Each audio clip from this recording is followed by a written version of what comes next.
Hi hello ನಮಸ್ತೆ. ನಾನಿವತ್ತು ಉದ್ದಿನ ವಡೆ ಮಾಡ್ತಾ ಇದ್ದೇನೆ. ಅದು ಹೊರಗಡೆಯಿಂದ ಕ್ರಿಸ್ಪಿಯಾಗಿ ಒಳಗಡೆ ಸಾಫ್ಟ್ ಆಗಿರ್ತದೆ. ಅದು ಹೇಗೆ ಮಾಡುವುದಂತ ಹೇಳ್ತೇನೆ. ಮೊದಲಿಗೆ ಒಂದು 2 ಗ್ಲಾಸ್ ಉದ್ದಿನ ಬೇಳೆಯನ್ನು ನೆನೆ ಹಾಕಬೇಕು. ಅದು ಒಂದು ರಾತ್ರಿ 9 ಗಂಟೆಗೆ ನೆನೆ ಹಾಕಿದರೆ ಬೆಳಿಗ್ಗೆ 7 ಗಂಟೆಗೆ ಗ್ರೈಂಡ್ ಮಾಡಬೇಕು. ಸ್ವಲ್ಪ ಸ್ವಲ್ಪ ಹಾಕಿ ಗ್ರೈಂಡ್ ಮಾಡಬೇಕು. ನೀರೆಲ್ಲ ಸೋಸಿ ತೆಗಿಬೇಕು.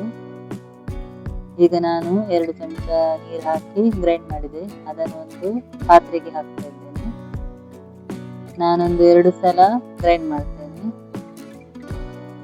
ಈಗ ಆಯಿತು ನಂದು ಗ್ರೈಂಡ್ ಮಾಡಿ. ಈಗ ಅದಕ್ಕೆ ನಾನು 1 ಚಮಚ ಉಪ್ಪು ಹಾಕ್ತಾ ಇದ್ದೇನೆ. ಮತ್ತೆ ಶುಂಠಿ ಸಣ್ಣದಾಗಿ ಕಟ್ ಮಾಡಿ ಹಾಕ್ತಾ ಇದ್ದೇನೆ. ಮತ್ತೆ ಕರಿ ಲೀವ್ಸ್ ಹಾಕ್ತಾ ಇದ್ದೇನೆ ಕಟ್ ಮಾಡಿ. ಮತ್ತೆ ಮೆಣಸು, ಕಾಯಿ ಮೆಣಸು ಹಾಕ್ತಾ ಇದ್ದೇನೆ. ಈಗ ಅದನ್ನು ಒಂದು 10 ನಿಮಿಷ ಚೆನ್ನಾಗಿ ಮಿಕ್ಸ್ ಮಾಡಬೇಕು.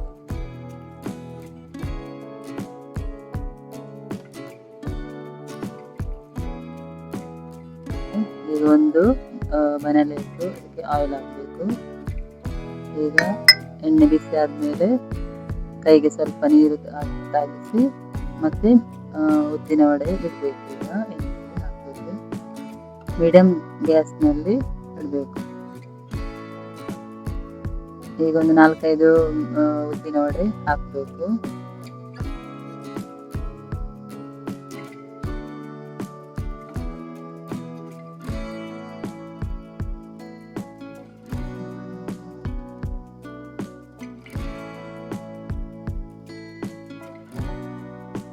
ಈಗ ಇದನ್ನೊಂದು 15 ನಿಮಿಷ ಫ್ರೈ ಆಗಲಿಕ್ಕೆ ಬಿಡಬೇಕು. ಈಗ ಒಂದು ಸೈಡ್ ಫ್ರೈ ಆಯಿತು. ಈಗ ಇದನ್ನು ಇನ್ನೊಂದು ಸೈಡ್ ಫ್ರೈ ಮಾಡಬೇಕು. ಈಗ ಇದು ರೆಡಿ ಆಗ್ತಾ ಬಂತು.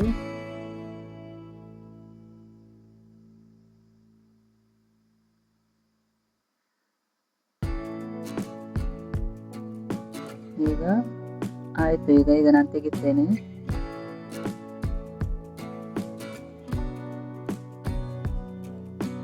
ಈಗ ಉದ್ದಿನ ವಡೆ ರೆಡಿ ಆಯಿತು.